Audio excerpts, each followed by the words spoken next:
Assalamualaikum sahabat sejuta, selamat datang penonton baru dan penonton setia malam itu. Di sebuah hutan sunyi yang diselimuti kabut, seorang pemuda miskin melangkah dengan langkah gontai. Perutnya lapar, tubuhnya letih, namun matanya tiba-tiba membelalak. Di hadapannya seekor elang perkasa terjatuh, sayapnya berlumuran darah, matanya bergetar menahan sakit. Tidak ada siapapun di sana, hanya detak jantung yang berpacu kencang antara hidup, mati, dan takdir yang kelak akan mengubah segalanya. Apa yang sebenarnya akan terjadi pada pemuda itu, dan siapa sebenarnya elang misterius tersebut? Namun sebelum kita mulai ceritanya, jangan lupa untuk dukung kami dengan like, komen, dan subscribe channel ini agar kami selalu semangat dalam berbagi cerita menarik lainnya. Bagi yang like, komen, dan subscribe ke channel ini, kami doakan semoga dimudahkan segala urusannya, dilapangkan rezekinya, disehatkan badannya, dan dikabulkan segala hajat dunia akhirat oleh Allah Subhanahu wa Ta'ala. Amin ya Rabbal Alamin. Langit sore itu muram. Awan gelap menggantung rendah, seolah hendak menumpahkan seluruh air mata langit ke bumi. Hembusan angin membawa aroma tanah basah yang bercampur dengan aroma dedaunan hutan. Di tepi desa kecil yang sunyi, seorang pemuda berjalan menyusuri jalan tanah yang becek. Namanya Raka. Tubuhnya kurus, wajahnya pucat, dan bajunya sudah banyak tambalan. Sejak ayahnya meninggal, ia harus menanggung beban keluarga, merawat ibunya yang sakit-sakitan, serta bekerja serabutan demi sesuap nasi. Hari itu ia melangkah dengan gontai sambil membawa ikatan kayu bakar yang dipungut dari hutan. Meski hujan mulai menitik, Raka terus berjalan. Setiap langkahnya meninggalkan jejak lumpur yang cepat terhapus oleh air hujan. Nafasnya terengah, namun matanya tetap menatap lurus ke depan. Ia tahu, ibunya sedang menunggu dengan cemas di rumah reot berdinding papan. Tiba-tiba suara keras memecah keheningan.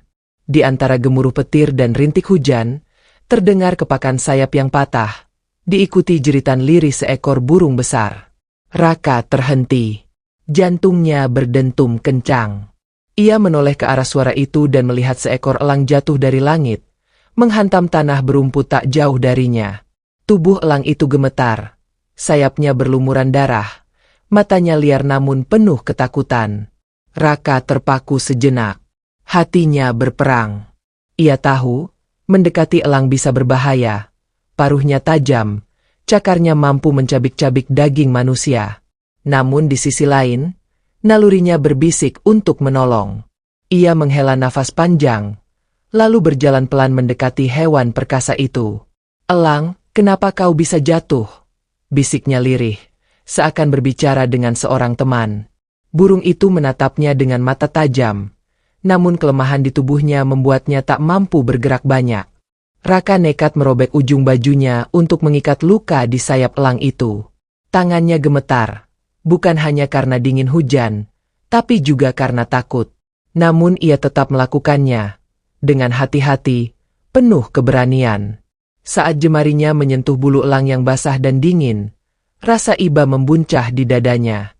Seolah ia sedang melihat dirinya sendiri, terluka, tak berdaya, dan sering diremehkan.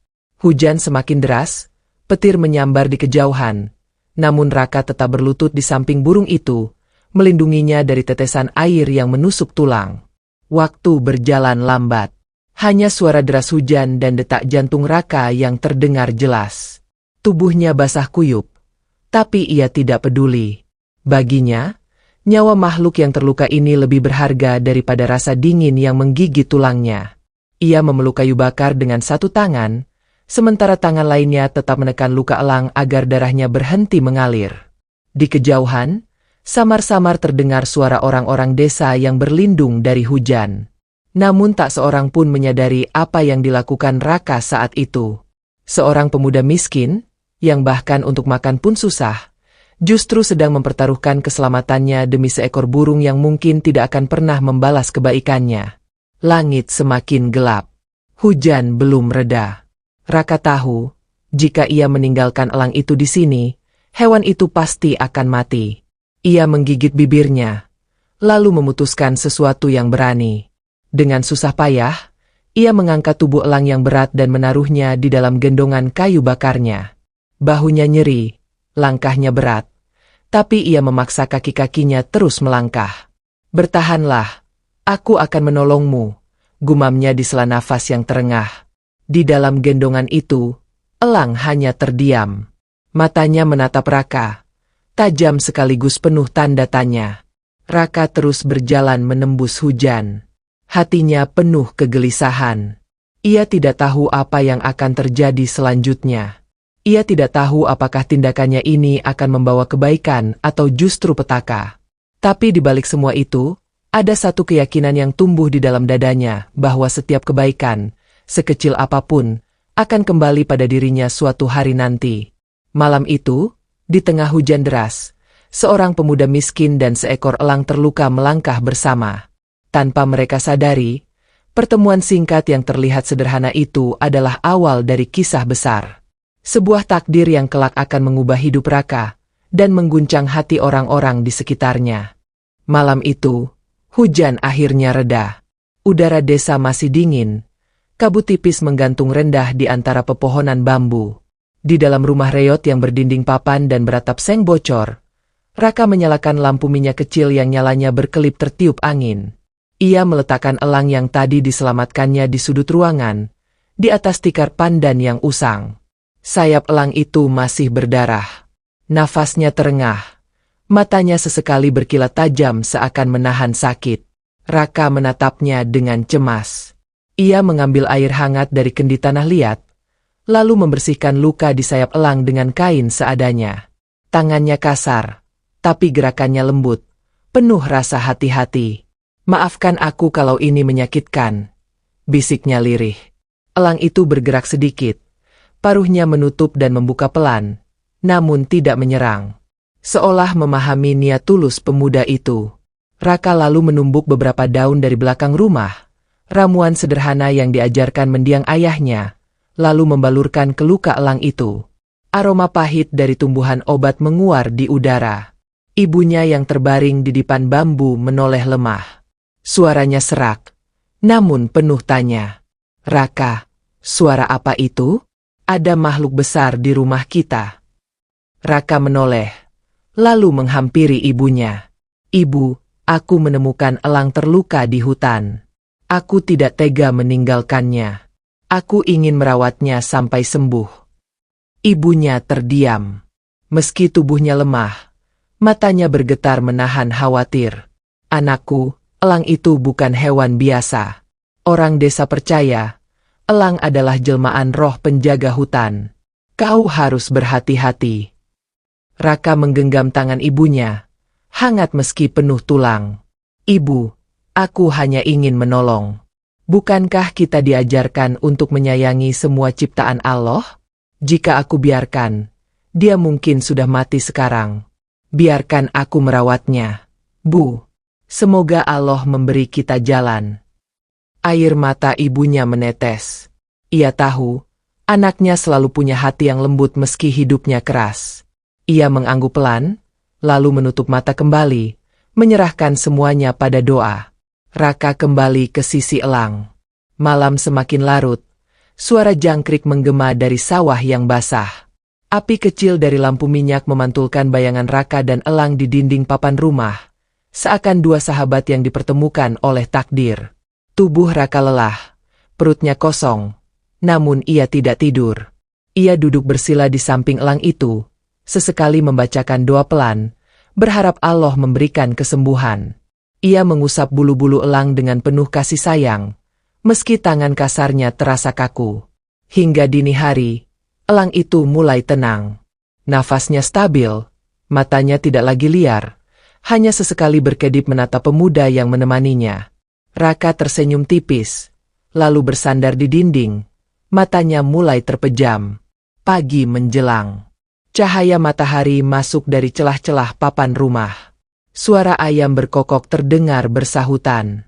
Raka terbangun dengan tubuh kaku, namun hatinya lega melihat elang itu masih hidup. Luka di sayapnya memang belum kering, tapi darah sudah berhenti mengalir. Ia keluar rumah, mengambil air dari sumur dengan ember tua, lalu kembali membersihkan tubuh elang itu. Sambil melakukannya, ia berbicara seakan sedang bercerita pada sahabat lama. Kau tahu, hidupku berat sekali. Ibuku sakit. Pekerjaan serabutan kadang tidak cukup untuk membeli beras. Orang-orang desa sering mengejekku, mengatakan aku pemuda tak berguna. Tapi aku percaya, Allah tidak pernah meninggalkan kita. Elang itu menatapnya. Entah kenapa, tatapan mata burung itu seakan menjawab, memberi penguatan yang tidak bisa dijelaskan dengan kata-kata. Hari demi hari berlalu. Raka merawat elang itu dengan penuh kesabaran. Ia memberinya makan ikan kecil dari sungai, menutup luka sayapnya dengan ramuan daun setiap pagi dan sore. Kadang ia harus mengorbankan jatah makannya sendiri demi memastikan elang itu kuat. Ibunya hanya bisa melihat dari tempat tidur. Matanya berkaca-kaca menyaksikan ketulusan anaknya. Raka, aku takut orang desa tahu. Mereka bisa salah paham. Ucapnya suatu malam. Raka menggeleng pelan. Biarkan saja, Bu. Aku tidak peduli apa kata mereka. Aku hanya ingin menolong.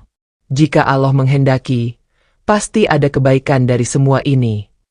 Dan benar saja, kebaikan itu mulai menampakkan tanda-tandanya. Suatu pagi, saat Raka pulang dari hutan dengan membawa ikan untuk ibunya, ia terkejut. Di depan rumah, elang yang masih lemah itu berusaha terbang. Sayapnya memang belum sempurna, namun semangatnya tak pernah padam. Dalam usahanya itu, seekor tikus besar yang sering merusak lumbung padi warga tiba-tiba tertangkap oleh cakarnya. Raka menatap takjub. Ia tak pernah melihat elang sakit masih mampu berburu seperti itu. Ia segera mengambil tikus itu, dan di malam harinya membagikannya kepada tetangga untuk dimasak sebagai lauk. Para tetangga heran, dari mana pemuda miskin itu mendapatkan daging segar. Beberapa hari kemudian, elang itu kembali membawa sesuatu. Kali ini, sepotong kain berkilauan yang ternyata berisi beberapa keping emas kecil. Raka terdiam, jantungnya berdegup kencang. Dari mana burung itu mendapatkannya? Ia tidak tahu. Namun ia bersyukur, karena emas itu bisa dijual untuk membeli obat bagi ibunya. Hari-hari selanjutnya, elang itu sering pulang membawa berbagai hal aneh, buah-buahan hutan, ikan segar, bahkan potongan perhiasan yang entah dari mana asalnya. Seolah-olah, burung itu menjadi utusan tak terlihat, penjaga rezeki yang dikirim oleh Allah. Namun, apa yang tampak sebagai anugerah seringkali menimbulkan iri di hati manusia lain. Dan tanpa disadari oleh Raka, ada sepasang mata yang memperhatikan gerak-geriknya dari kejauhan. Pagi itu, udara desa terasa segar setelah semalaman diguyur hujan. Embun masih menempel di ujung daun padi, sementara matahari malu-malu menampakkan sinarnya. Raka keluar dari rumah dengan langkah ringan. Ia baru saja selesai memberi ramuan pada luka elang yang dirawatnya, dan melihat hewan itu kini jauh lebih kuat dibanding hari pertama. Namun, tanpa ia sadari, seseorang memperhatikan dari kejauhan. Surya, tetangganya yang dikenal sombong dan selalu mengejek kemiskinan Raka, berdiri dengan kedua tangan bertolak pinggang. Matanya menyipit, penuh rasa curiga. Aneh, gumam Surya. Pemuda miskin itu biasanya kelaparan. Tapi belakangan, aku lihat rumah reotnya sering ada makanan. Bahkan ibunya yang sakit-sakitan kini terlihat lebih terurus. Dari mana dia dapat semua itu? Hari demi hari, rasa iri itu semakin tumbuh di hati Surya. Puncaknya terjadi ketika ia melihat elang besar terbang rendah di atas atap rumah Raka. Sayapnya sudah kuat, paruhnya berkilat terkena cahaya matahari, tampak gagah dan perkasa. Surya terkesiap. Ia pernah mendengar cerita lama dari orang-orang tua, bahwa elang hutan bisa membawa keberuntungan bagi siapapun yang merawatnya. Jangan-jangan, rezeki Raka datang dari burung itu. Pikirnya, bibirnya tersenyum miring. Kalau begitu, burung itu seharusnya jadi milikku. Untuk apa seekor elang bersama pemuda miskin yang tak tahu apa-apa? Aku yang lebih pantas mendapatkannya. Sejak hari itu, Surya sengaja menyebar desas-desus. Ia mendatangi warung kopi, tempat para lelaki desa biasa berkumpul. Dengan suara pelan namun menusuk, ia mulai menebar fitnah. Kalian tahu, Raka itu bukan kaya karena kerja keras. Aku dengar dia memelihara hewan aneh di rumahnya. Burung besar. Matanya menyala seperti api. Bisa jadi dia pakai pesugihan. Hati-hati, jangan sampai kita semua terkena sialnya. Bisikan itu menyebar cepat. Warga yang sebelumnya kagum melihat perubahan Raka, kini mulai ragu. Ada yang percaya, ada yang menganggap itu hanya fitnah. Namun fitnah selalu lebih cepat meracuni hati. Suatu sore, ketika Raka sedang mengambil air di sumur, ia merasakan tatapan asing.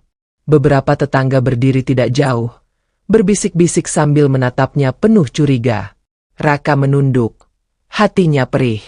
Ia tahu, sesuatu sedang berubah. Malam itu, ibunya mendengar kabar dari seorang tetangga baik hati. Dengan wajah sedih, ibunya memanggil Raka ke sisinya. Anakku, orang-orang desa mulai salah paham. Mereka bilang kau memelihara burung jadi-jadian. Mereka takut dan iri pada apa yang kau miliki.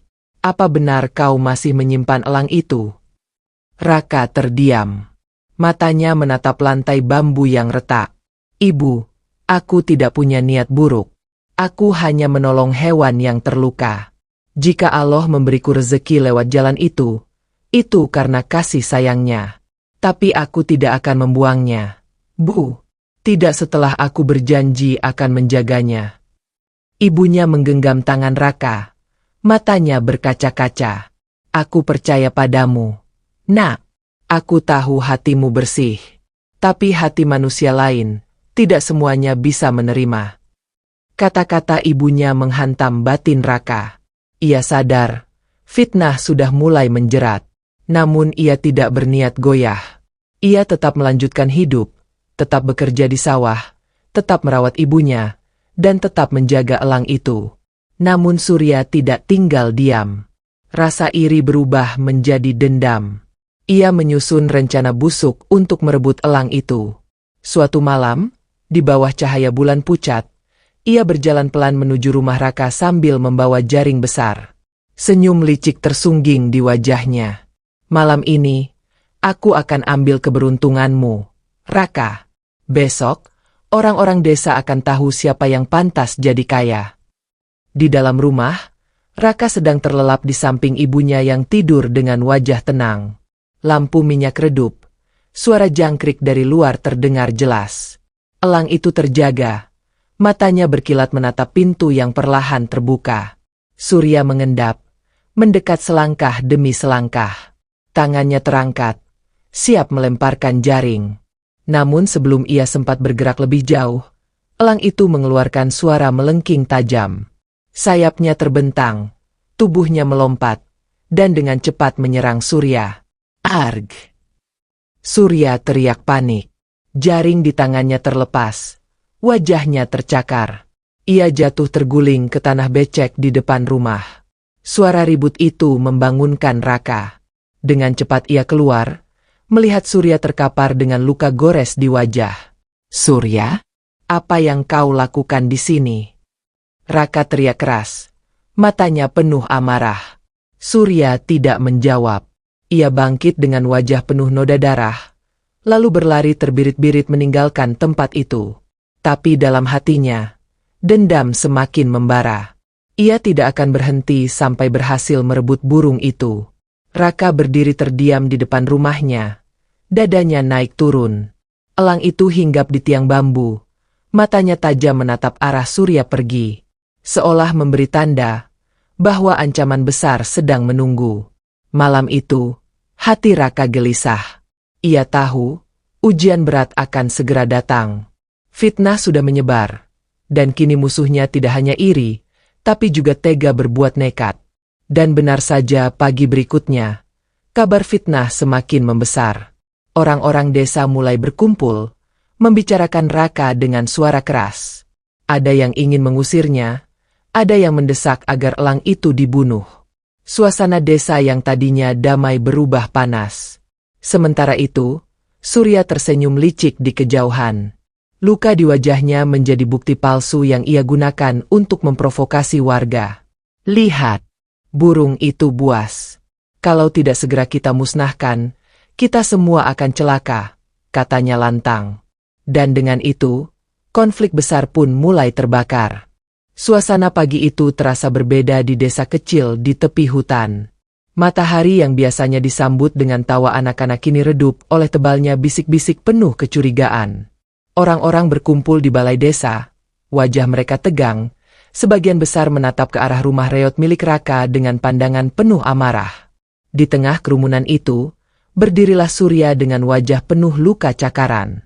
Bekas merah masih jelas di pipinya, namun bibirnya tersungging senyum licik. Ia mengangkat suara lantang, berusaha memancing amarah warga. Kalian lihat sendiri apa yang terjadi padaku. Luka ini bukan kebetulan. Itu ulah burung jadi-jadian yang dipelihara Raka. Kalau burung itu terus dibiarkan, jangan heran bila suatu saat ada anak-anak kita yang dicabik habis olehnya. Beberapa warga bersuara mendukung. Benar. Aku juga mendengar suara aneh dari arah rumah Raka. Sejak kapan pemuda miskin itu punya makanan berlebih? Pasti ada ilmu hitamnya. Namun ada juga yang ragu. Seorang lelaki tua, Pak Riono, mengangkat tangan, berusaha menenangkan. Surya, jangan asal bicara. Aku mengenal Raka sejak kecil. Dia anak baik, hatinya lembut. Kalau dia menolong hewan yang terluka, itu bukan dosa. Jangan-jangan kau yang memprovokasi. Surya cepat-cepat membalas dengan suara meninggi. Pak Riono, jangan dibela pemuda itu. Kau tidak lihat apa yang kubawa. Ia mengangkat jaring besar yang semalam sempat ia bawa. Aku menemukan ini di dekat rumahnya. Bukankah ini tanda dia memelihara burung buas dengan sengaja? Warga berbisik-bisik. Kecurigaan semakin menebal. Fitnah semakin tumbuh. Ibarat api kecil yang disiram minyak. Sementara itu, di dalam rumah, Raka berjongkok di samping ibunya yang wajahnya pucat menahan cemas. Elang itu berdiri di sudut ruangan. Matanya tajam menatap keluar jendela seakan tahu ada bahaya yang sedang mengepung. Raka, aku takut. Bisik ibunya lirih. Mereka tak akan mengerti niatmu. Mereka hanya melihat apa yang mereka ingin lihat. Raka menggenggam tangan ibunya erat. Tenanglah, Bu. Aku tidak bersalah. Aku hanya ingin menolong. Kalau mereka tidak percaya, aku akan jelaskan sendiri pada mereka.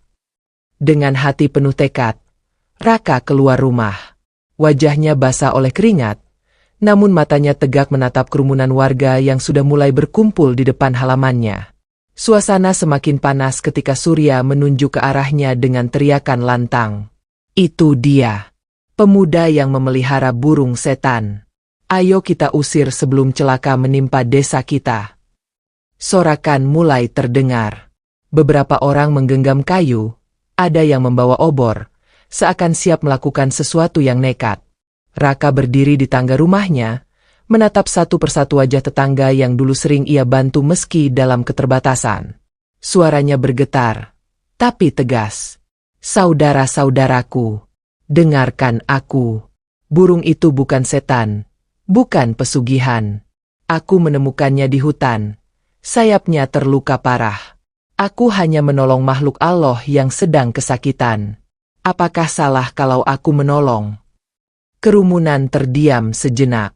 Namun Surya cepat memotong, tidak memberi kesempatan simpati tumbuh. Kau kira kami percaya? Sejak kau pelihara burung itu, hidupmu berubah. Ibunya bisa makan obat. Rumahnya selalu ada makanan. Dari mana semua itu? Dari kerja kerasmu yang tak pernah menghasilkan apa-apa. Warga kembali gaduh. Ada yang mulai ragu, ada yang ikut terbakar amarah. Raka menunduk sejenak. Dadanya sesak. Namun ia mengangkat wajahnya kembali. Kali ini dengan suara lebih lantang. Kalau aku dapat rezeki, itu bukan karena burung ini. Itu karena Allah. Burung ini hanya jalan. Dia tidak bersalah. Jika kalian ingin menyalahkan, salahkan aku, Tapi jangan sakiti dia. Kata-kata itu menusuk sebagian hati warga. Tapi Surya tetap tidak terima. Wajahnya memerah. Matanya menyala penuh dengki. Ia maju selangkah, menunjuk Raka dengan jari gemetar. Lihatlah. Dia membela burung itu lebih daripada ibunya sendiri. Bukankah itu tanda jelas kalau burung itu bukan hewan biasa? Kalau kita tidak segera menghabisinya, seluruh desa bisa kena bala. Warga semakin gaduh. Suara teriakan bercampur dengan ketakutan dan rasa iri. Beberapa orang mulai mendekat, mengangkat kayu, seolah bersiap menyerang. Elang itu tiba-tiba mengeluarkan suara melengking panjang dari dalam rumah. Sayapnya terbentang lebar, bulu-bulunya bergetar, dan matanya menyala tajam menatap kerumunan. Suara itu menggema, membuat sebagian warga mundur ketakutan. Namun Surya justru semakin berani. Ia mengambil obor dari tangan seorang warga, lalu mengangkatnya tinggi. Kalau kalian tidak berani, biar aku saja yang menghabisinya. Burung itu harus mati malam ini juga. Raka berlari turun dari tangga, menghadang Surya dengan tubuh kurusnya. Tangannya terulur, berusaha menahan. Jangan, Surya. Kalau kau sakiti dia, aku tak akan diam saja. Ketegangan semakin memuncak. Warga menahan nafas. Sebagian sudah ingin ikut campur, sebagian lagi memilih bersembunyi di balik kerumunan. Malam itu, api fitnah sudah menyala terang di desa kecil itu. Dan ketika obor Surya hampir saja diayunkan ke arah rumah Raka, sesuatu terjadi. Elang itu mengepakkan sayapnya dengan keras, meniupkan angin kuat hingga obor terhempas jatuh ke tanah. Api berkobar liar, membakar rumput kering di halaman. Warga menjerit panik, berhamburan mundur. Dalam sekejap, api fitnah berubah jadi api sungguhan. Desa pun diguncang kekacauan yang tak terduga. Api menjalar cepat, seakan menyulut kemarahan langit yang sejak tadi menahan diri. Rumput kering di halaman Raka menjadi obor liar yang menyambar pagar bambu, lalu merembet ke tumpukan jerami milik tetangga. Dalam hitungan detik, cahaya merah menyala terang, membuat wajah warga tampak tegang diterangi jilatan api. Orang-orang berlarian panik, ada yang membawa ember, ada yang berteriak memanggil tetangga lain. Suara riuh mengguncang malam yang tadinya sunyi. Di tengah kekacauan itu, Raka berdiri memeluk ibunya yang keluar dengan tubuh lemah. Elang besar itu hinggap di tiang bambu, sayapnya terbentang, suaranya melengking keras, seolah memberi peringatan kepada semua yang hadir. Lihat, burung itu membawa sial. Api ini terjadi karena dia, teriak Surya, meski wajahnya sendiri kini basah oleh keringat dan bayangan api. Namun sebagian warga mulai sadar. Mereka melihat dengan mata kepala sendiri, obor di tangan Surya yang jatuh dan memulai kebakaran. Bisik-bisik mulai terdengar, menuding Surya dengan tatapan penuh curiga. Bukankah tadi dia yang bawa api itu? Kalau bukan karena Surya, tak akan ada kebakaran ini. Apa mungkin Allah sedang menunjukkan siapa yang sebenarnya bersalah? Surya panik. Ia mencoba menutupi rasa bersalahnya dengan teriakan. Jangan salahkan aku. Itu semua ulah burung jadi-jadian itu. Namun saat ia hendak melangkah maju dengan wajah penuh amarah, seekor ayam berlari kaget melewati kakinya, membuatnya tersandung. Surya jatuh tepat ke tumpukan jerami yang sudah terbakar di tepi halaman. Api menyambar ujung bajunya. Ia berteriak kesakitan. Arg! Tolong aku! Teriaknya berguling di tanah. Warga segera berlari menolong, menyiramkan air dari ember seadanya untuk memadamkan api di tubuh Surya. Namun wajahnya kini gosong sebagian, rambutnya hangus, tubuhnya penuh luka bakar. Ia menjerit kesakitan, suaranya serak memecah hiruk-pikuk malam itu. Raka yang menyaksikan semua itu hanya bisa terdiam. Ia ingin menolong, tapi hatinya juga perih. Lelaki yang selama ini memfitnahnya kini mendapat balasan dari perbuatannya sendiri. Warga desa yang tadinya percaya pada omongan Surya, kini mulai menunduk malu. Mereka sadar, selama ini mereka mudah dihasut, mudah termakan fitnah. Salah seorang lelaki tua berteriak lantang di tengah kerumunan. Kalian lihat? Inilah balasan bagi orang yang penuh iri dan dengki. Jangan lagi kita salahkan Raka atau burung itu. Semua yang terjadi malam ini karena keserakahan Surya sendiri. Suasana hening sesaat. Api masih membakar sebagian pagar, tapi warga mulai bergotong royong memadamkannya bersama-sama. Ember berpindah tangan, suara teriakan berganti dengan doa-doa lirih. Raka menggandeng ibunya menjauh dari kobaran api, membawa masuk ke dalam rumah. Elang itu masih bertengger, matanya berkilat tajam menatap semua yang terjadi, seolah menjadi saksi bisu bagaimana kebohongan akhirnya terbakar bersama api fitnah. Di sudut halaman, Surya tergeletak dengan tubuh penuh luka. Ia menangis, bukan hanya karena rasa sakit, tapi juga karena kehancuran harga dirinya. Tidak ada lagi sorot kagum dari warga, yang ada hanya tatapan jijik dan iba. Malam itu, ketika api akhirnya padam, desa jatuh dalam keheningan. Orang-orang pulang ke rumah masing-masing dengan hati penuh rasa bersalah. Mereka sadar, mereka hampir saja menghancurkan hidup seorang pemuda miskin yang niatnya hanya menolong makhluk ciptaan Allah. Di dalam rumah reot itu, Raka duduk bersila di samping ibunya yang kelelahan. Elang besar itu kini lebih tenang. Sayapnya sudah mulai pulih. Raka mengusap bulu-bulu elang itu sambil berbisik pelan. Bertahanlah. Aku yakin ini semua baru permulaan. Allah pasti punya rencana yang lebih besar untuk kita. Malam itu berakhir dengan bau asap masih menyelimuti udara desa. Namun di balik sisa bara, sebuah kebenaran mulai terlihat. Bahwa fitnah dan iri dengki tak akan pernah menang melawan ketulusan hati. Pagi setelah kebakaran itu, udara desa masih terasa pengap, bau asap masih menggantung di udara. Namun keheningan yang menyelimuti desa lebih berat daripada asap yang tersisa. Warga berjalan pelan melewati rumah Raka, menunduk dengan perasaan bersalah. Malam sebelumnya mereka hampir saja menghancurkan hidup pemuda miskin itu, dan kini hati mereka penuh penyesalan. Di dalam rumah, Raka tengah memberi makan elang yang sudah lebih kuat. Sayapnya memang masih belum pulih sempurna, tetapi kini bulu-bulunya terlihat lebih sehat, sorot matanya lebih tajam. Burung itu mematuk ikan segar yang Raka ambil dari sungai, lalu menoleh seakan berterima kasih. Ibunya duduk di dipan bambu. Wajahnya masih pucat tapi senyumnya merekah. Anakku, Allah benar-benar melindungimu. Jika bukan karena kebenaran, mungkin malam tadi kau sudah diusir dari desa. Raka mengangguk. Matanya menatap lembut pada ibunya. Ibu, aku tidak pernah takut jika harus miskin selamanya. Tapi aku takut jika aku meninggalkan makhluk ini dalam keadaan terluka. Aku yakin Allah yang mempertemukan kami, dan Allah pula yang akan menunjukkan jalan. Hari-hari setelah kebakaran berjalan berbeda. Warga desa yang dulu memandang rendah kini perlahan menunjukkan sikap hormat. Ada yang datang meminta maaf, ada pula yang diam-diam meninggalkan makanan di depan rumah Raka. Mereka sadar, pemuda itu tidak seperti yang difitnahkan. Namun, perubahan besar justru datang dari elang itu sendiri.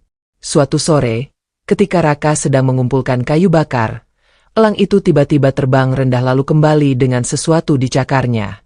Benda itu berkilauan diterpa cahaya matahari. Raka terbelalak ketika menyadari, itu adalah cincin emas.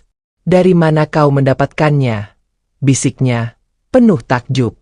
Esok harinya, elang itu kembali membawa sesuatu, sekantong kecil berisi beberapa keping emas tua yang masih berdebu. Raka membawanya pada ibunya, yang menatapnya dengan mata berkaca-kaca. Anakku, bisa jadi ini adalah rezeki yang Allah titipkan lewat burung itu. Jangan sekali-kali kau simpan untuk dirimu sendiri. Gunakanlah untuk kebaikan. Raka menunduk, mencium tangan ibunya. Benar, Bu. Aku akan gunakan untuk berobat, memperbaiki rumah kita, dan membantu orang-orang yang membutuhkan. Kabar itu cepat menyebar. Bukan fitnah seperti sebelumnya, tapi berita tentang kemurahan hati Raka. Ia menggunakan sebagian dari emas itu untuk membeli obat ibunya. Sisanya dipakai untuk membeli beras dan membantu warga yang rumahnya rusak akibat kebakaran malam itu. Warga semakin heran. Pemuda yang dulu sering mereka hina kini justru menolong mereka. Nama Raka menjadi buah bibir, bukan lagi sebagai pemuda miskin yang dianggap tak berguna, melainkan sebagai contoh ketulusan yang jarang ditemui. Namun, di balik kebaikan itu, masih ada bayangan gelap. Surya, yang kini terbaring dengan luka bakar di tubuhnya, menatap dari kejauhan dengan hati yang semakin membusuk. Ia merasa semakin kalah, semakin terhina, dan semakin ingin menghancurkan Raka. Sementara itu, Raka tak pernah menyimpan dendam. Ia tetap melanjutkan hari-harinya dengan sederhana. Baginya, rezeki yang datang lewat elang itu bukanlah miliknya seorang. Itu adalah titipan, sebuah ujian dari Allah. Pada suatu malam yang hening, ketika Raka sedang duduk di beranda rumah bersama ibunya, elang itu kembali terbang dan hinggap di tiang bambu. Dalam cakarannya, kali ini ia membawa gulungan kain tua berwarna coklat. Saat Raka membukanya, ternyata itu adalah peta lusuh dengan tanda yang aneh. Ibunya menatap penuh tanda tanya. "Raka, apa maksudnya ini? Mengapa elang itu membawakanmu peta?" Raka menggenggam kertas tua itu dengan hati bergetar. Ia tidak tahu, namun hatinya merasa, inilah awal dari perjalanan yang lebih besar. Sebuah misteri yang akan membawa hidupnya pada arah yang tak pernah ia bayangkan sebelumnya. Malam itu, langit penuh bintang. Elang besar itu menatap Raka dengan sorot mata dalam, seakan hendak berkata, "Ikuti aku, dan kau akan menemukan takdirmu." Dan Raka pun sadar, rezeki yang dijaganya belumlah berakhir. Justru baru saja dimulai. Angin malam bertiup pelan, membawa aroma tanah basah bercampur dengan harum bunga liar dari tepi hutan. Raka menatap peta lusuh di tangannya. Cahaya lampu minyak bergetar di dinding bambu rumah, membuat bayangan peta itu menari-nari. Garis-garis yang tergores di kain coklat itu tampak samar, namun ada tanda jelas berbentuk lingkaran di tengah hutan. Ibunya menatap dengan wajah khawatir. "Raka, jangan kau ikuti tanda itu. Bisa jadi itu jebakan. Peta ini terlalu aneh untuk dipercaya." Raka menghela napas. Matanya tak lepas dari peta. "Ibu, aku merasa ini bukan kebetulan. Elang itu selalu membawa sesuatu yang berarti. Mungkin Allah sedang menunjukkan jalan. Mungkin ada sesuatu di hutan itu yang harus aku temukan." Elang besar yang hinggap di tiang bambu mengeluarkan suara serak. Sayapnya mengepak pelan, seolah mengiyakan. Sorot matanya tajam menatap Raka. Lalu sesaat kemudian burung itu melompat terbang ke langit malam, menuju arah hutan. Raka menggenggam tangan ibunya.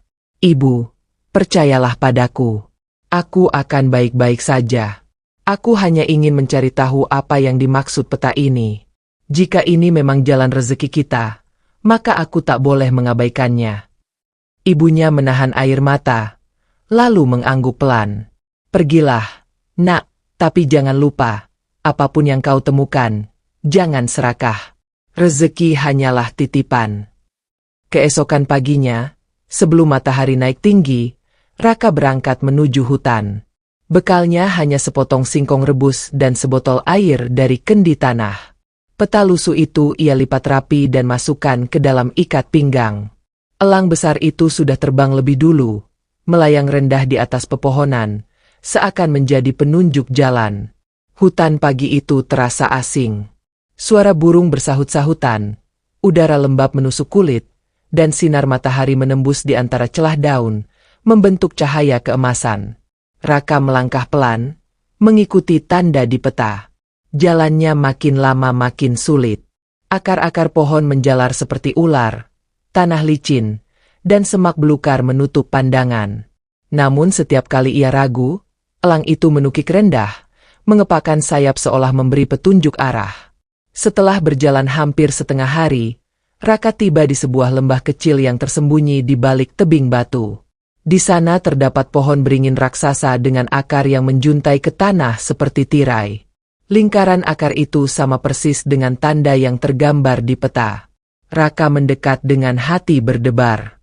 Ia menyibak akar yang menjuntai, lalu menemukan sebuah lubang kecil menyerupai pintu goa.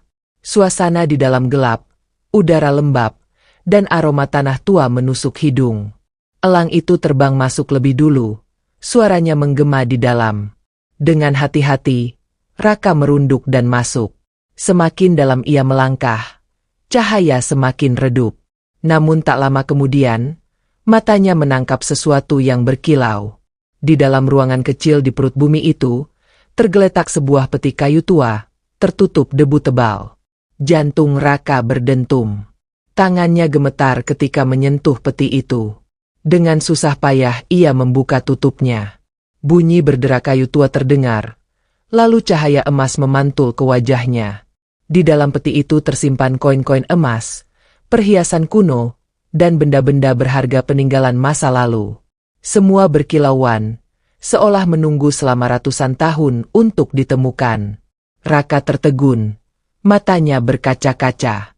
Ia berlutut, mengangkat wajahnya ke langit-langit goa, lalu berbisik lirih.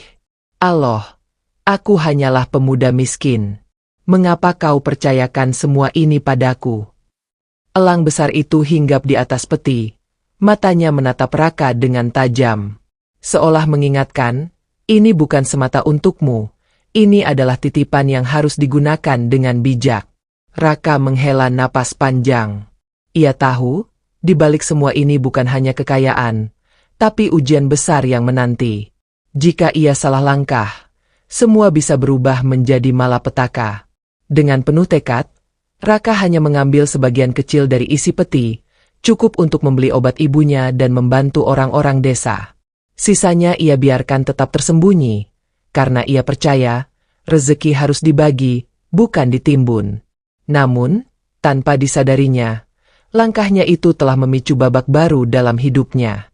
Karena kabar tentang penemuan emas itu tidak akan lama lagi sampai ke telinga Surya, yang kini terbaring dengan tubuh penuh luka. Namun hatinya masih dipenuhi api iri dan dendam. Kabar selalu punya sayap. Tidak butuh waktu lama, desas-desus tentang perubahan hidup Raka kembali beredar di desa. Warga yang pernah dibantu olehnya bercerita bagaimana pemuda miskin itu kini mampu membeli obat untuk ibunya, memperbaiki atap rumah yang bocor, bahkan membantu beberapa tetangga yang kekurangan. Dia bukan lagi Raka yang dulu, bisik seorang ibu di pasar. Tapi lihat, dia tetap rendah hati, tetap bekerja di sawah. Benar. Padahal aku mendengar, dia mendapat emas dari entah mana. Tapi yang jelas, dia tidak serakah. Namun telinga yang dipenuhi iri selalu mencari-cari celah. Surya, yang masih terbaring lemah dengan luka bakar di tubuhnya, mendengar kabar itu dari seorang tamu yang berkunjung. Matanya yang cekung langsung menyala penuh amarah. Emas? Jadi benar burung itu membawakan kekayaan padanya, teriak Surya, meski suaranya serak. Sementara aku yang lebih pantas mendapatkannya. Tidak bisa, aku tidak boleh kalah dari pemuda miskin itu. Sejak hari itu, meski tubuhnya sakit, Surya mulai menyusun rencana. Ia menyogok beberapa pemuda desa dengan janji akan membagi emas jika berhasil merebut burung itu dari tangan Raka. Mereka tergoda, meski sebagian masih ragu karena nama Raka kini harum di mata warga. Malam itu, di rumah kecilnya, Raka duduk di samping ibunya. Elang besar itu tidur tenang di sudut ruangan. Sayapnya sudah jauh lebih kuat. Peta lusuh yang dulu dibawa burung itu kini tersimpan rapi di bawah tikar, bersama sebagian emas yang ia simpan. Ibu, kata Raka pelan, aku hanya mengambil sedikit dari harta itu. Sisanya biarlah tetap di sana. Aku tidak ingin kita terjerat keserakahan. Ibunya menatapnya dengan mata berkaca-kaca. Anakku, engkau telah memilih jalan yang benar. Ingatlah, harta bisa jadi berkah, tapi juga bisa jadi bencana. Jangan biarkan hatimu buta karena emas. Raka mengangguk, namun jauh di dalam hatinya, ia khawatir. Ia tahu cepat atau lambat, rahasia itu akan sampai ke telinga orang yang salah. Dan benar saja. Beberapa malam kemudian, ketika bulan pucat menggantung di langit, Surya bersama dua pemuda suruhannya mengendap menuju hutan. Mereka membawa obor dan karung, berusaha mencari goa yang ditunjukkan oleh peta yang mereka curi dari rumah Raka. Ini dia, tanda di pohon beringin besar itu, ujar Surya dengan senyum licik, meski kakinya masih pincang karena luka. Dengan penuh nafsu, mereka masuk ke dalam goa. Dan di sana, mereka menemukan peti besar berisi emas berkilauan, sama seperti yang dulu ditemukan Raka. Surya tertawa terbahak-bahak. Suaranya menggema di dalam goa. Haha, lihatlah. Kekayaan ini milikku. Akhirnya aku bisa menguasai desa ini. Namun mereka tidak sadar. Mata elang yang tajam sedang mengintai dari kegelapan. Burung itu terbang rendah, mengeluarkan suara keras yang menggema di dalam goa, membuat ketiga orang itu kaget. Sayapnya mengepak, angin kencang berhembus, obor mereka padam seketika. Kegelapan menelan mereka. Surya berteriak panik. Cepat, ambil sebanyak yang kalian bisa. Jangan pedulikan burung itu. Dalam kekacauan itu, salah satu dari pemuda yang disogok tergelincir, terjatuh ke lubang kecil di sudut goa. Jeritannya menggema panjang. Surya dan yang satunya lagi ketakutan. Wajah mereka pucat. Kita harus keluar dari sini, teriak salah seorang. Namun Surya menolak. Matanya liar. Tangannya mencengkram keping emas meski tubuhnya gemetar. Tidak, aku tidak akan pergi tanpa harta ini. Aku tidak peduli meski harus mati di sini. Elang itu kembali menjerit panjang. Suaranya mengguncang hati, seperti peringatan dari alam. Batu-batu di dinding goa mulai bergetar. Sebagian runtuh, menutup jalan masuk perlahan. Surya menatap dengan mata melebar. Wajahnya pucat pasi. Tidak, jangan tutup jalannya. Namun sudah terlambat. Goa itu mulai menutup dirinya sendiri, seakan menolak keserakahan. Di kejauhan, Raka yang tengah mencari kayu bakar mendengar suara gaduh dari arah hutan. Ia segera berlari, jantungnya berdentum kencang. Ia tahu, sesuatu yang besar sedang terjadi. Malam itu, rahasia yang selama ini disimpan oleh hutan akhirnya terbongkar. Dan mereka yang mendekatinya dengan hati kotor, harus siap menerima akibatnya. Langkah Raka terhuyung-huyung menembus semak belukar. Dadanya bergemuruh. Malam itu hutan lebih sunyi dari biasanya, seolah menahan napas. Elang besar yang selalu menemaninya berputar-putar di udara, mengeluarkan suara serak panjang, seakan memanggilnya agar bergegas. Saat Raka sampai di lembah beringin, matanya membelalak. Dari celah akar yang menjuntai, terlihat cahaya obor yang redup, bercampur dengan teriakan panik. Raka segera merunduk masuk ke goa. Aroma debu dan batu yang baru runtuh menusuk hidung. Surya, apa yang kau lakukan di sini? Teriak Raka, suaranya menggema keras. Di hadapannya, Surya berlutut di tanah, tubuhnya penuh debu, tangannya mencengkram keping emas meski wajahnya pucat. Batu-batu runtuh menutup sebagian jalan keluar. Di sampingnya, salah seorang pemuda desa menangis ketakutan, sementara seorang lainnya sudah hilang entah kemana, mungkin terperosok ke lubang gelap di dalam goa. Surya menoleh dengan mata merah. Wajahnya penuh amarah bercampur keputusasaan. Kau, ini semua milikmu, ya. Kau sengaja menyembunyikan harta ini dari kami. Aku tidak akan membiarkannya. Aku yang berhak atas semua emas ini. Raka maju selangkah, menatap tajam meski tubuhnya gemetar. Surya, dengarkan aku. Harta ini bukan milikku, bukan milikmu, bukan milik siapapun. Ini titipan Allah. Jika kau serakah, harta ini akan menghancurkanmu sendiri. Namun Surya tertawa histeris. Suaranya menggema di antara dinding goa. Omong kosong. Kau hanya ingin membuatku takut. Harta ini akan jadi milikku, dan kau akan tetap jadi pemuda miskin selamanya. Ia meraup keping-keping emas dengan rakus, memasukkannya ke dalam karung. Tapi seketika, lantai goa bergetar keras. Batu-batu besar runtuh dari langit-langit. Satu demi satu menghantam tanah dengan dentuman memekakan telinga. Elang besar itu menjerit melengking. Terbang rendah mengibaskan sayap hingga angin kencang memenuhi ruangan. Raka berlari menarik pemuda yang ketakutan keluar. Tapi Surya menolak. Ia tetap bertahan, memeluk karung emas meski batu runtuh mengancam kepalanya. "Surya, tinggalkan harta itu. Nyawamu lebih berharga," teriak Raka dengan suara parau. Namun Surya menggeleng liar. Matanya penuh kegilaan.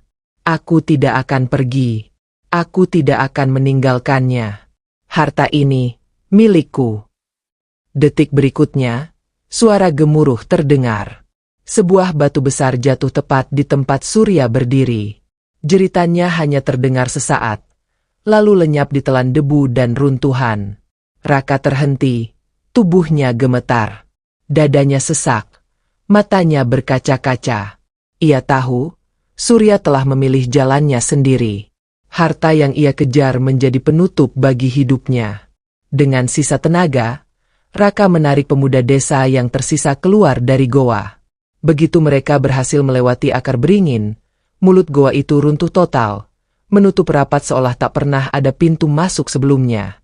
Harta yang disembunyikan alam kembali terkubur, bersama orang yang dikuasai oleh keserakahan. Udara malam terasa berat. Pemuda desa yang selamat risak, tubuhnya gemetar hebat. "Raka, maafkan aku tergoda oleh janji Surya. Jika bukan karena kau, aku sudah ikut mati di dalam sana." Raka menatapnya dengan mata sayu, lalu menggeleng pelan. "Jangan ulangi lagi kesalahan itu. Ingatlah, rezeki tidak datang dari emas yang kita rampas, tapi dari ketulusan yang kita jaga." Elang besar itu hinggap di bahu Raka. Bulu-bulunya masih berdebu, matanya berkilau tenang seolah memberi restu. Di kejauhan, cahaya bulan menerangi wajah Raka yang penuh tekad. Keesokan paginya, kabar itu menyebar cepat. Warga desa terkejut mendengar Surya hilang di telan goa, sementara Raka selamat dengan membawa pulang pemuda yang nyaris mati. Mereka menatap Raka dengan rasa hormat yang belum pernah ada sebelumnya. Seorang lelaki tua di balai desa berucap lirih. Suaranya terdengar jelas di tengah kerumunan. "Inilah bukti bahwa keserakahan hanya akan berujung petaka. Dan kebaikan meski sederhana, selalu dijaga oleh Allah." Sejak hari itu, tak ada lagi yang berani meremehkan Raka. Ia bukan lagi pemuda miskin yang dianggap hina, melainkan sosok yang membawa pelajaran besar bagi seluruh desa. Elang besar itu tetap menemaninya, terbang di langit desa, menjadi penjaga yang seakan diturunkan khusus untuknya. Namun jauh di dalam hati Raka, ia tahu kisahnya belum usai. Ia sadar, setiap rezeki adalah ujian, dan perjalanan hidupnya baru saja dimulai, bersama sayap yang pernah patah, yang kini terbang bebas menjaga takdirnya. Hari-hari di desa kembali tenang setelah tragedi Goa Beringin. Surya tidak pernah kembali. Goa itu telah menutup rapat, seolah bumi sendiri menolak keserakahan. Warga desa tidak lagi berani menyebut-nyebut harta emas itu.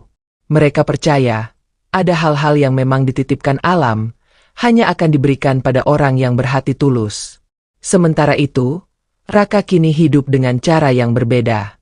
Ia tidak lagi dipandang hina sebagai pemuda miskin yang tak berguna. Warga menaruh hormat padanya. Mereka sering datang meminta nasihat, atau sekadar berbagi cerita. Bagi mereka, Raka bukan sekadar penolong elang, tapi juga teladan tentang kejujuran dan kesabaran.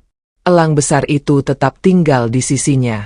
Siang hari, burung itu terbang tinggi mengitari desa, membuat anak-anak bersorak gembira melihat kepak sayapnya yang gagah. Malam hari, ia bertengger di tiang bambu depan rumah, matanya berkilat tenang, seolah menjadi penjaga tak kasat mata. Ibunya yang dulu sakit-sakitan kini mulai membaik. Berkat obat yang bisa ia beli dari hasil emas yang sedikit itu, tubuhnya berangsur kuat. Seringkali ia duduk di beranda rumah sambil tersenyum melihat anaknya yang kini lebih percaya diri, bekerja di sawah dengan semangat, dan sesekali berbicara pada burung yang menemaninya. Warga desa perlahan ikut berubah. Mereka yang dulu mudah dihasut kini belajar dari kejadian itu. Mereka saling membantu, saling menguatkan, dan mulai menyadari bahwa iri dengki hanya membawa bencana. Nama Raka menjadi pengingat bahwa kemiskinan bukan alasan untuk meremehkan seseorang, dan bahwa kebaikan kecil bisa mendatangkan keajaiban besar. Pada suatu sore, Ketika matahari condong ke barat, Raka duduk di bawah pohon rindang bersama ibunya. Elang besar itu hinggap di sampingnya. Sayapnya kini pulih sempurna. Raka mengelus bulu-bulunya dengan lembut, lalu tersenyum. Kau tahu, dulu aku merasa tak punya apa-apa. Aku hanya pemuda miskin yang setiap hari berjuang untuk bertahan hidup. Tapi ternyata, dengan menolongmu, Allah menunjukkan betapa luasnya rezeki. Bukan hanya harta, tapi juga kepercayaan, persaudaraan, dan pelajaran hidup. Elang itu mengeluarkan suara serak yang lembut, seakan mengerti. Sayapnya mengepak perlahan, lalu burung itu terbang tinggi, membelah langit sore yang berwarna jingga. Cahaya matahari memantul di bulu-bulunya, membuatnya tampak seperti cahaya emas yang bergerak bebas di udara. Raka dan ibunya menatapnya sampai burung itu hilang di balik awan. Senyum tipis menghiasi wajah mereka. Mereka tahu, meski elang itu suatu saat pergi, jejak kebaikan yang ia bawa akan selalu tinggal bersama mereka. Malamnya, di balai desa, para tetua berkumpul dan mengajak semua warga mendengarkan sebuah nasihat. Seorang lelaki tua berkata dengan suara bergetar namun penuh wibawa. Kisah ini harus kita ingat, bahwa menolong tanpa pamrih adalah jalan menuju berkah. Bahwa keserakahan hanya membawa kehancuran. Dan bahwa Allah tidak pernah menutup jalan rezeki bagi siapapun yang sabar dan ikhlas. Semua warga menunduk, hati mereka tergetar. Raka hanya duduk diam di pojok. Wajahnya sederhana seperti biasa. Ia tidak mencari pujian. Ia hanya ingin hidup dengan tenang bersama ibunya.